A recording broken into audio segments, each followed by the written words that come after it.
So you're saying from a coaching perspective, what are some examples of coaching elements? You mentioned you could actually, pop I guess like a learning management system or something like Yeah. that, or information, but like, what are some different coaching elements that may be necessary and how you determine who needs them?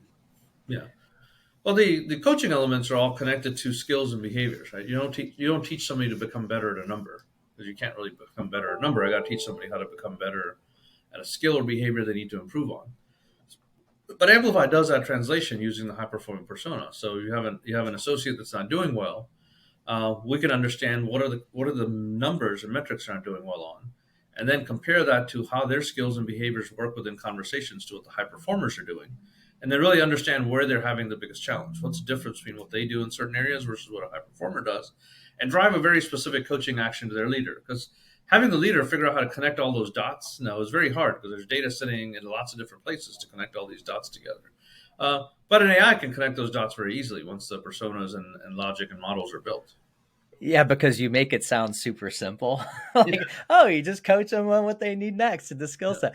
And trying to figure out what that yeah, is the complex decision making that your software makes easy, that the contact center frontline managers and supervisors yeah. and QMP, they're not going to be able to figure that out very easily. Oh, And it 100%.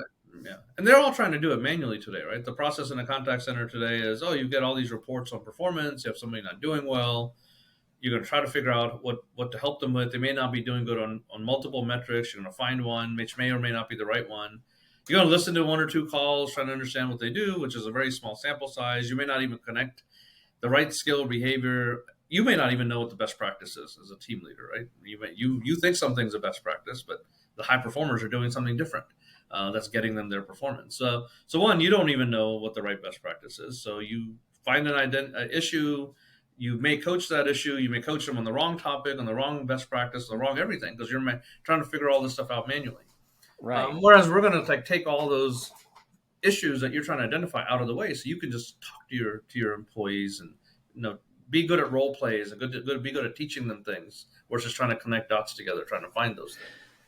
So the frontline managers and supervisors and teams now have tools to just tell them this is what you need to focus on training them.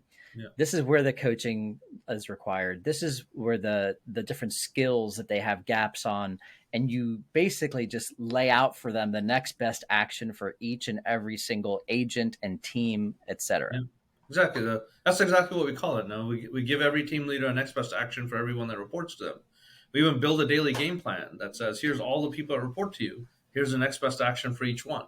That way you can just focus on taking the actions and be good at taking the actions and improving yourself as a coach, right? Coaching is a skill just like anything else is. And team leaders need to spend time developing the coaching skill while they're also learning to be better coaches and coaching their employees.